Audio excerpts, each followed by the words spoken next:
우리 이렇게 인사하겠습니다. 샬롬, 사랑합니다. 여러분은 주의 용사입니다. 이렇게 인사하겠습니다.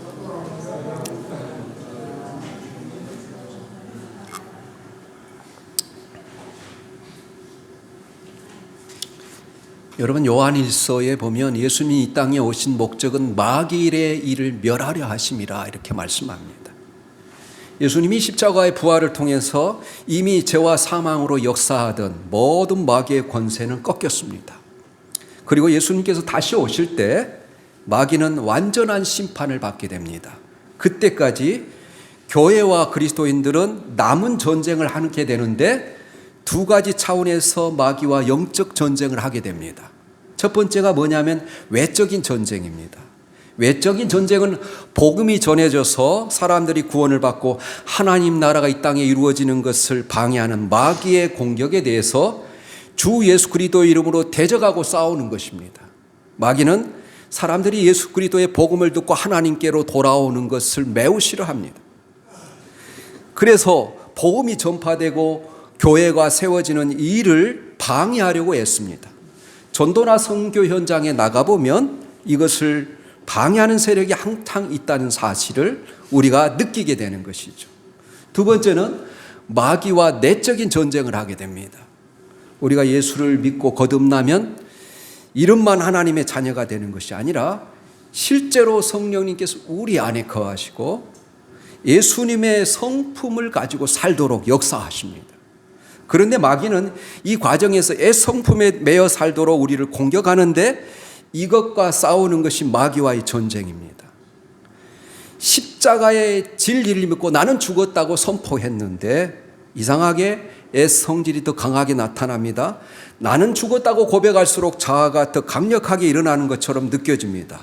사람들을 용서하고 사랑하고 더 그들을 이해하려고 살려면 여러분 반대와 좌절을 경험하게 됩니다. 그러나 이런 일이 일어나는 것을 이상하게 생각해서는 안 됩니다. 바로 그것은 나는 죽고 예수로 사는 사람이 되는 것을 방해하는 마귀의 역사가 있기 때문입니다. 많은 사람들이 바로 건강을 잃거나 가정에 문제가 생기거나 세상에서 실패하는 것을 두려워합니다. 그러나 마귀가 노리는 것은 우리에게 고통만을 주는 것이 아니라 마귀가 진짜 노리는 것은 우리가 이미 하나님으로부터 받은 이 구원의 은혜와 복을 누리지 못하게 하는 거예요. 우리는 예수 그리스도의 십자가의 그 공로를 통해서 모든 죄에서 사함을 받았다고 약속을 받습니다. 그리고 그렇게 믿습니다. 그러나 이 속죄 은혜를 진짜 누리고 사는지 여부는 용서와 사랑으로 알 수 있습니다. 십자가의 은혜로 죄 사함을 받았다고 고백하면서도 여전히 다른 사람을 정죄하고 비난하고 여러분 미워한다면 마귀의 공격에 넘어간 것입니다. 그것이 요한과 이 요한계시록에서뿐만 아니라 이 요한서신에서 그리고 요한복음에서 계속해서 이야기하는 내용입니다. 마귀가 노리는 것은 우리가 이름뿐인 그리스도인으로 살아가는 거예요. 겉으로는 하나님을 시인하지만 삶은 하나님을 부인하는 사람처럼 살아가는 거예요. 그래서 이런 말씀이 있습니다. 그들이 하나님을 시인하나 행위로는 부인하니 가증한 자요 복종하지 아니하는 자요 모든 선한 일을 버리는 자니라. 디도서 1장 6절에 그렇게 말합니다. 그러므로 하나님의 전신갑주를 취하십시오. 마귀를 대적하십시오. 그리고 주의 일에 더욱 힘쓰시기를 예수님의 이름으로 권면합니다. 그래서 여러분 고린도전서 15장 부활절의 마지막 결론이 뭐냐면 우리 주 예수 그리스도로 말미암아 우리에게 이김을 주시는 하나님께 감사하오노니 그러므로 내 사랑하는 형제들아 견실하며 흔들리지 말며 항상 더욱 주의 일에 힘쓰는 자가 되라. 그렇게 말해요. 오늘 본문을 보면 이 바벨론의 포로에서 돌아와 성전 건축을 시작한 현장에 갑자기 대적이 등장하는 것입니다. 1절 4절에 보시면 여러분 1절부터 이야기하지 않습니까? 사로잡혔던 자들의 자손이 이스라엘 하나님 여호와의 성전을 건축한다음을 듣고 유다와 베냐민의 대적이 듣고 이렇게 이야기해요. 그리고 4절에도 이로부터 그 땅 백성이 유다 백성의 손을 약하게 하여 그 건축을 방해하되 이렇게 되어 있습니다. 그래서 우리가 하나님 일을 하겠다고 작정하고 헌신하기로 이렇게 마음을 먹으면 종종 그 일을 시작하자마자 사단이 방해하는 것을 볼 수 있어요. 우리는 그때마다 왜라는 질문을 던지면서 주저앉기도 하고 신앙에 대한 깊은 회의와 무력감의 포로가 되기도 합니다. 그렇다면 이런 사역의 방해를 어떻게 극복하고 막을 수 있을까요? 첫 번째로 항상 하나님의 일을 하는 데 있어서 바로 대적의 방해를 예상해야 된다는 거예요. 우리는 좋은 일이고 선한 일이기 때문에 결코 어려움이 없을 것이라는 이 낙관적인 생각을 갖지 말아야 합니다. 오히려 하나님의 일에 우리가 빛으로 다가가면 다가갈수록 이 어둠의 그림자가 더 강력하게 보이는 것처럼 하나님과 하나님의 일을 대적하는 마귀라는 존재가 정말 성경의 증언처럼 존재한다면 그가 하나님의 백성들이 하나님의 일에 헌신하는 것을 좋아하시겠습니까? 그들이 하나님의 일을 방해한다는 것은 오히려 예상해야 하는 일이고 당연한 일이 아니겠습니까? 그것은 마귀가 존재하는 이유이기도 합니다. 마귀는 종종 사탄이라고 하기도 하고 사탄의 본래 의미는 대적자라는 뜻이에요. 그리고 참소하는 자라 성경에 그렇게 이야기합니다. 우리의 죄와 허물을 보면 계속해서 우리를 고발하는 자, 그것을 참소자라 그래요. 우리 한번 계시록 12장 10절 말씀하고 요한복음 8장 44절, 요한계시록 12장 10절하고 요한복음 8장 44절 말씀 우리 한번 찾아서 읽어보겠습니다. 요한계시록 12장 9절부터 11절까지, 요한계시록 12장 9절부터 11절까지 우리 같이 또 올려주시면 또 읽겠습니다. 같이 읽습니다. 시작.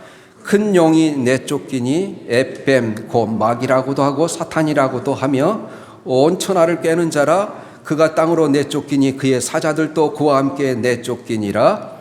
내가 또 들으니 하늘에 큰 음성이 있어 이르되 이제 우리 하나님의 구원과 능력과 나라와 또 그의 그리스도의 권세가 나타났으니 우리 형제들을 참소하던 자 곧 우리 하나님 앞에서 밤낮 참소하는 자가 쫓겨났고 또 우리 형제들이 어린 양의 피와 자기들이 증언하는 말씀으로써 그를 이겼으니 그들은 죽기까지 자기들의 생명을 아끼지 아니하였도다. 마귀는 계속해서 우리의 허물과 잘못을 가지고 고발하는 자예요. 참소하는 자. 그런데 여러분 그 옛날 여러분 저 하늘에서 영적인 전쟁이 일어나는데 이 에뱀 곧 마귀가 쫓겨났다는 거예요. 그리고 요한계시록은 계속 이기는 자야. 이기는 자가 천국에 들어가는데 어떻게 이긴다고 이야기합니까? 바로 어린 양의 피와 하나님의 말씀으로 이긴다 그렇게 이야기하고 있어요. 우리 또 요한복음 8장 44절 말씀 우리 또 찾아서 읽겠습니다. 요한복음 8장 44절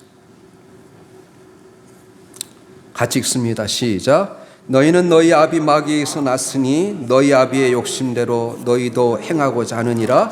그는 처음부터 살인한 자요 진리가 그 속에 없으므로 진리에 서지 못하고 거짓을 말할 때마다 제 것으로 말하나니 이는 그가 거짓말장이요 거짓의 아비가 되었음이니라. 이렇게 말해요. 예수님의 말씀을 전하는데 예수님의 말씀을 받아들이지 않고 계속해서 예수님이 가는 곳마다 대적하는 거예요. 그러니까 너희가 아브라함의 자손이라면 믿음의 자손이라면 하나님의 말씀을 들어야 될 텐데 너희 안에 마귀가 역사하셔서 마귀의 자손이기 때문에 하나님의 말씀을 듣지 않는다는 거예요. 그래서 마귀를 뭐라고 말합니까? 거짓말하는 자라. 우리는 하나님 앞에 사람 앞에서도 진실해야 돼요. 자신을 속이지 말아야 되고 또 이웃에게 거짓말하지 말아야 돼요. 여러분 마귀에게 사로잡힌 사람은 거짓의 영에 사로잡혀 있습니다. 온 세상이 거짓으로 가득 찬 것은 그만큼 마귀가 강력하게 세상을 지배하고 있기 때문이에요. 그래서 마귀는 대적하는 자이고 하나님 앞에서 밤낮 참소하는 자이고 거짓으로 우리를 속이는 자이고 거짓이 넘쳐나는 세상을 만드는 자가 마귀라.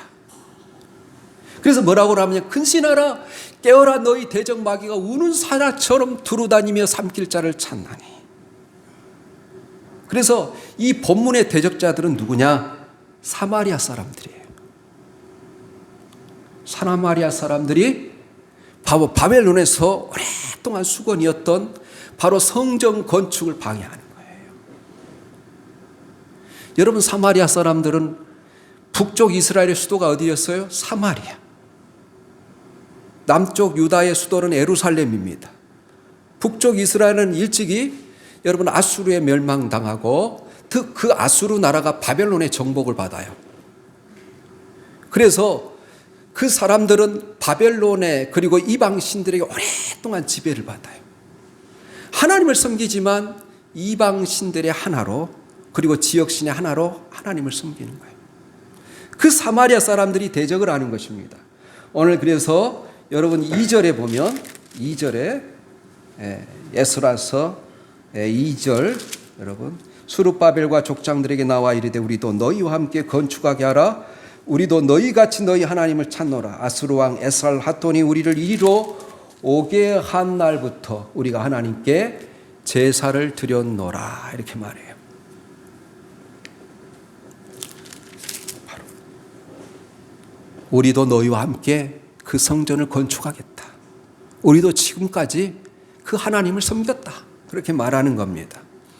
여러분, 얼마나 협조적인 증언으로 들립니까? 우리도 하나님께 제사하려고 하지만 그들은 다신론자들로서 하나님의 여러 신 중에 하나님을 하나로 포함시켜 예배하는 자들입니다. 우리도 너희같이 너희 하나님을 찾고 아수르 왕 에살했더니 우리를 이리로 오게 한 날부터 지금까지 하나님께 제사를 드려왔노라. 이렇게 말해요. 하지만 그들은 이스라엘 자손들처럼 하나님을 구한 것이 아니었습니다.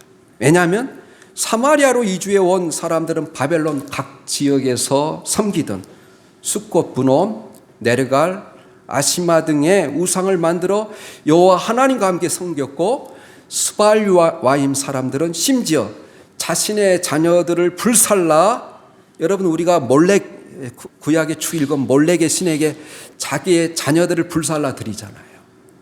그런 신을 섬겼어요. 사마리아인들이 여호와 하나님을 두려워한 것은 사실이지만 그들은 유일신 창조주 하나님으로 섬긴 것이 아니라 이스라엘의 지역신으로 섬겼고 다른 우상들과 동일하게 섬겼던 사람들입니다. 그러므로 사마리아 사람들이 자신들도 바벨론에서 귀환한 이스라엘 자손들과 동일하게 하나님을 섬긴다고 한 것은 혼합주의 신앙을 달리 표현한 가증스러운 것이고 거짓에 불과한 거예요.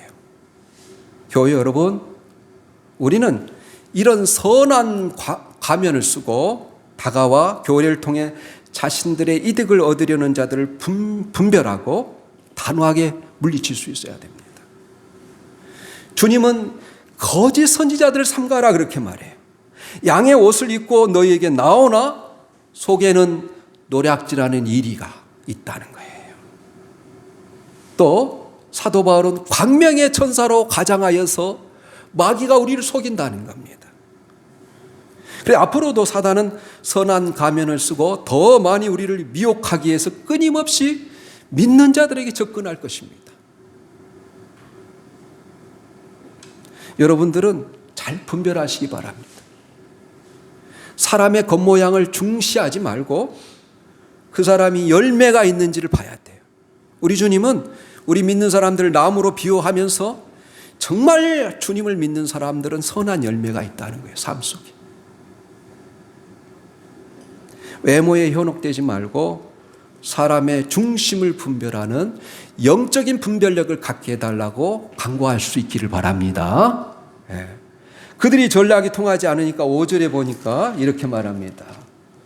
바사왕 고레스의 시대부터 바사왕 다리오가 즉위할 때까지 관리들에게 뇌물을 주어 그 계획을 막았다. 그래요. 사마리아 사람들이 페르시아 관리들에게 그 사람들을 돈으로 매수해서 성전을 건축하지 못하도록 계속해서 압력을 지속적으로 가함으로써 이 성전 재건의 의욕을 상실케 하였습니다. 그들은 심지어 왕이 밝힐 때마다 틈을 타서 집중적으로 유대인들을 고소하는 상소를 올립니다. 오늘 성경 본문을 보면은 여러분 아수르 왕이 아하수로 에로 왕이 즉위할 때에 이스라엘 백성들을 고소하는 상소를 올렸어요. 또 7절에 보면 그 아들 아닥사스다 왕이 즉위할 때도 상소를 올려요. 우리 여러분 6절 7절입니다. 또 아하수에로가 즉위할 때 그들이 글을 올려 유다와 예루살렘 주민을 고발하니라. 또 7절에 그 아들 아닥사스다 때에 비술람과 미드르닥과 다비엘과 그의 동료들이 바사와 아닥사스다에게 글을 올렸으니 그 글은 아람 문자와 아람 방언을 써서 진술하였더라. 근데 그 고소 내용이 뭐냐면 우리 한번 12절 13절 읽어보겠습니다. 그 상소 내용이 뭔지 12절 4장 12절 13절 읽습니다. 시작. 왕에게 아뢰나이다. 당신에게서 우리에게로 올라온 유다 사람들이 예루살렘에 이르러 이 패역하고 악한 성읍을 건축하는데 이미 그 기초를 수축하고 성곽을 건축하오니 이제 왕은 아시옵소서. 만일 이 성읍을 건축하고 그 성곽을 완공하면 저 무리가 다시는 조공과 관세와 통행세를 바치지 아니하리니 결국 왕들에게 손해가 되리이다. 이거 고소 조건이에요. 16절에 이제 감히 왕에게 아뢰오니 이 성읍이 중건되어 성곽이 준공되면 이로 말미암아 왕의 강 건너편 영지가 없어지리이다. 이렇게 말해요. 그래서 이 페르시아 고관들에게 뇌물을 주어서 계속해서 방해를 하는 거예요.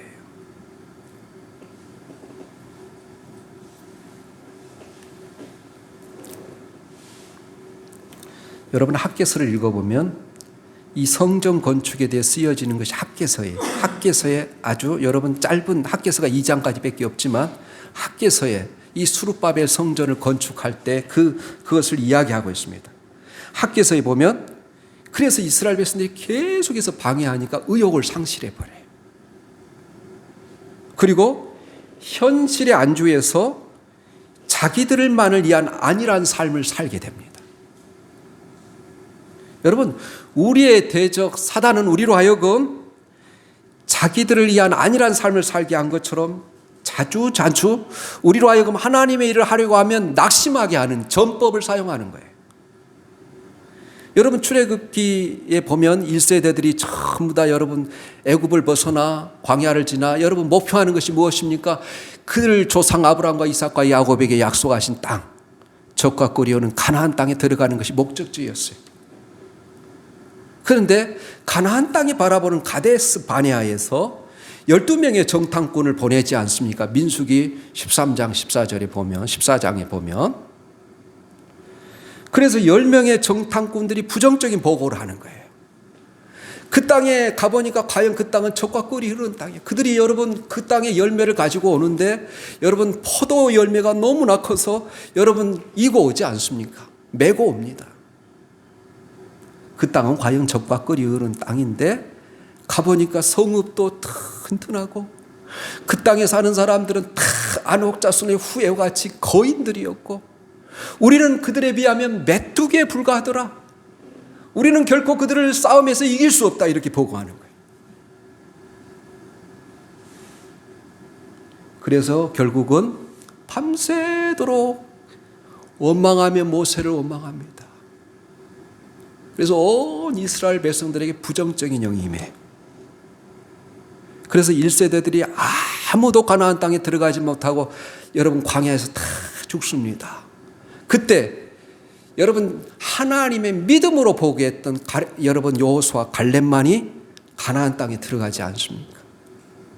하나님이 우리와 함께 하시면 우리가 저들을 이길 뿐만 아니라 저들은 우리의 밥이다. 이렇게 보게 했던 사람이 갈렙이에요.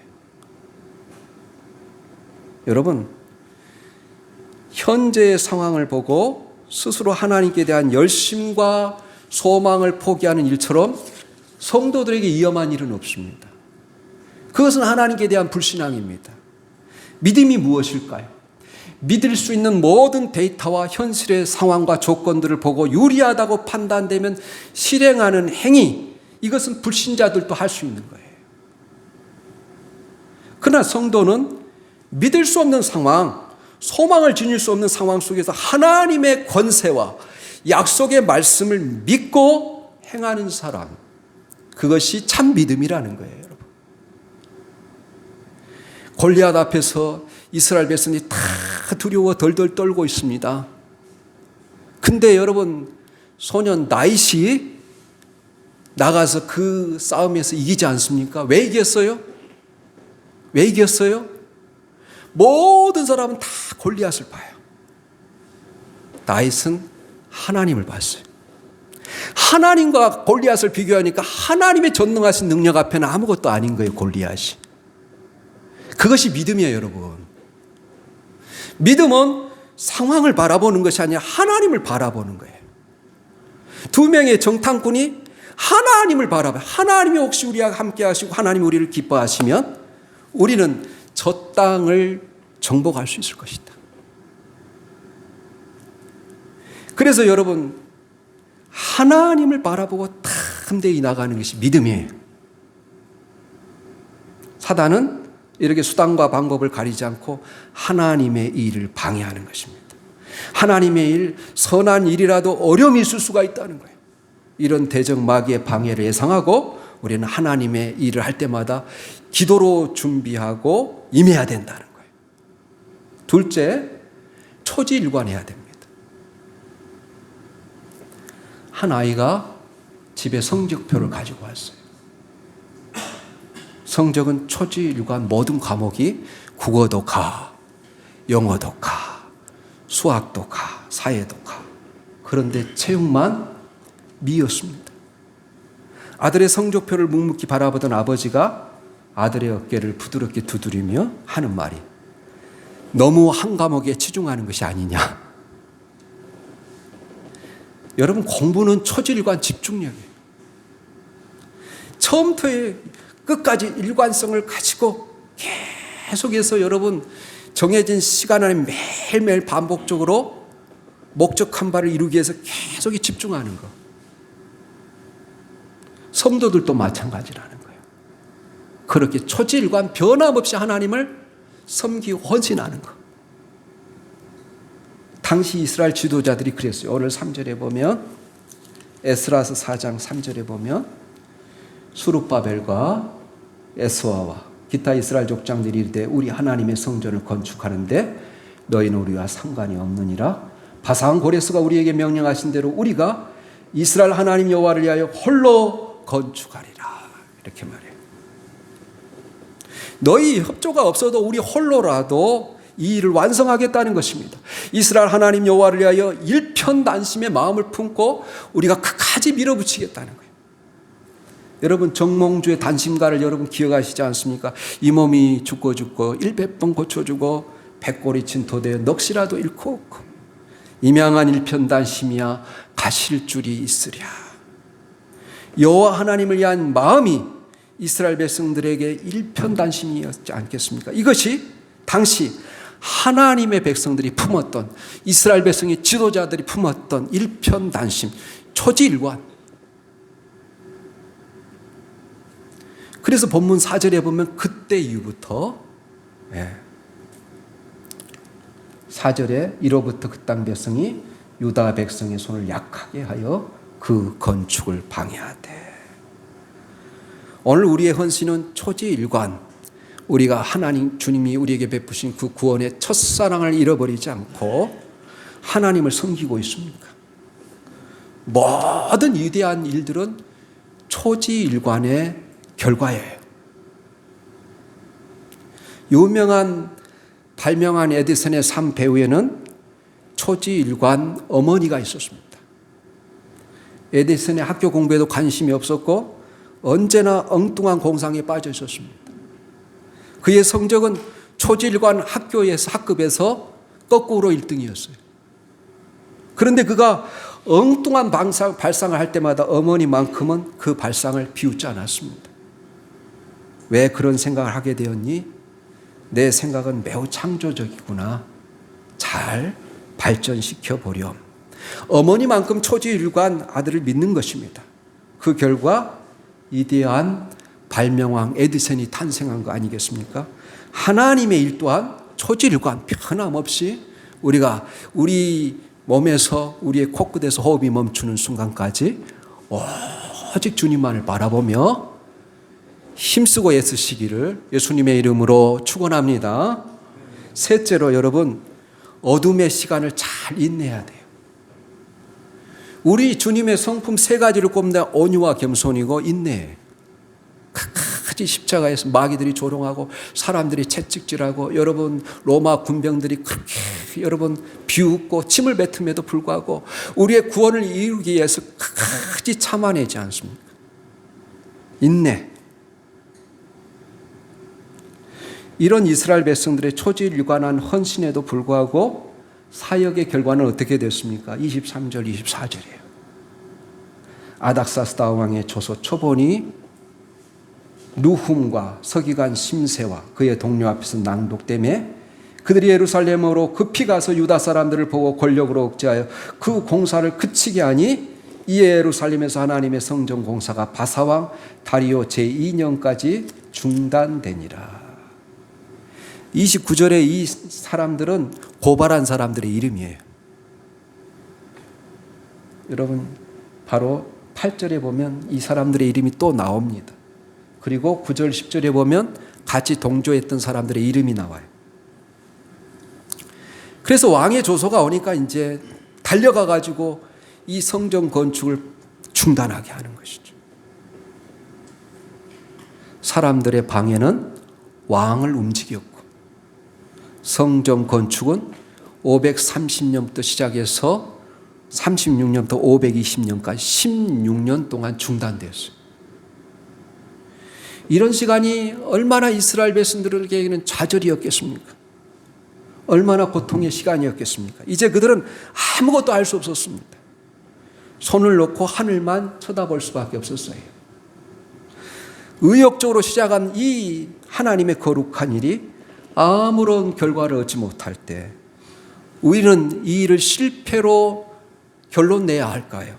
그러나 역사의 교훈은 때로 하나님은 자신의 백성들에게 기다림의 시간을 갖게 하는 거예요. 그때 우리가 할 일은 잘 하나님을 바라보고 인내하는 것밖에 없어요.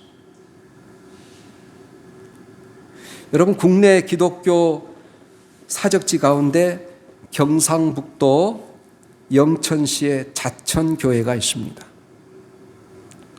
1898년 당시 대구 선교회를 책임지고 있던 아담스 선교사가 전도 여행을 계획하고 대구를 떠나 청송을 가기 위해서 영천 노기제 언덕을 지나가고 있었습니다. 그때 마침 경주에 살던 한학자 선비 권현중은 이 시국의 시끄러움을 피하기 위해서 조용히 살고자 청송으로 향하고 있었으나 여의차나 대구로 가다가 영천 노기제 언덕에서 아담스 선교사를 만났습니다. 그에게 복음을 듣고 영천 자천의 터를 잡고 성경을 배우게 됩니다. 그는 자신의 집 사랑방을 예배를 드리고 그 교회당으로 내놓고 교인들이 점점 늘어나자 자신의 가산으로 예배당을 짓고자 합니다. 마을 사람들이 반대하는 거예요. 그러자 그는 경찰 주재소와 면사무소를 먼저 지어주고 자천 교회당을 자력으로 자기 힘으로 짓습니다. 그리고 그 예배당에서 신성학교를 열어서 다음 세대의 교육을 시작합니다. 낮에는 교회에서 학생들을 가르치고 밤에는 독립군들을 만나 독립운동을 하고 가산을 쏟아부어 독립운동을 지원합니다. 이렇게 하는 동안 그는 마지막 빚을 지고 그토록 하나 남아있던 디귿자 한옥 한 채마저 그 동네 천석군인 김영대에게 넘기고 세상을 떠납니다. 그런데 김영대의 아들 김경대 선생이 지난 2006년 이 땅을 교회 기중에서 다시 교회 재산으로 되돌아오고, 그 건물은 권현중 장로가 시작한 신성학동으로 부활하여서 경상북도 문화재로 지정돼 지금은 수많은 한국교회 청년들과 성도들의 수련장으로 사용되고 있습니다. 더욱 놀라운 것은 이 권현중 장로의 후손들이 해마다 8.15가 되면 이 교회당을 찾아서 3대 4대가 함께 모여 가족 수련회를 가지면서 자랑스러운 할아버지 권현중 장로의 신앙을 이어가고 있다는 것입니다.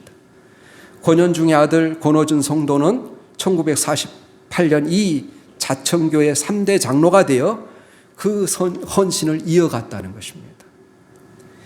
권현중 장로의 일생은 예수를 믿고 빚만 지고 가산을 탕지한 실패한 인생이었을까요?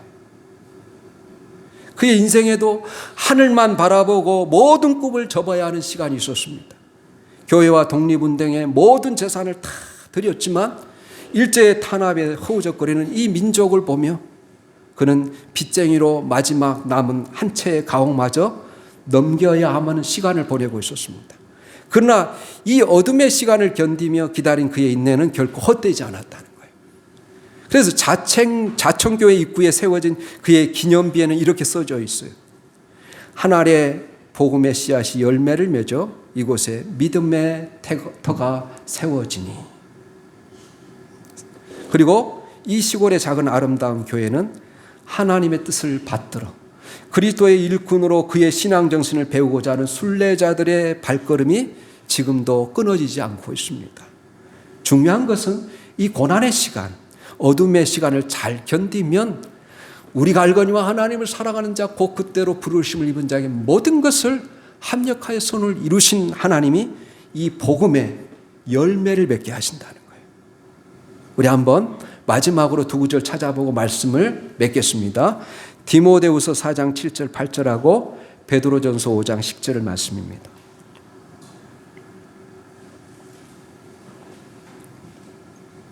우리 같이 읽습니다. 시작.